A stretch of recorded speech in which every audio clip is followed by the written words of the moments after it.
ये बेड आपकी जान बचा सकता है। दरअसल ये है एंटी अर्थ क्विक बेड।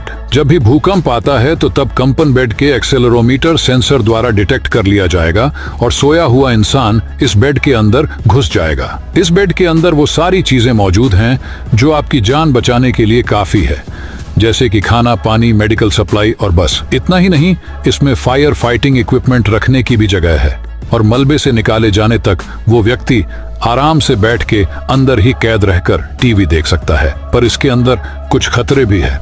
इसमें टॉयलेट नहीं है और रेस्क्यू टीम जब तक नहीं पहुंच जाती तब तक आप इस बेड से बाहर नहीं आ सकते, और अगर रेस्क्यू टीम सही समय पर नहीं आती है तो खत्म।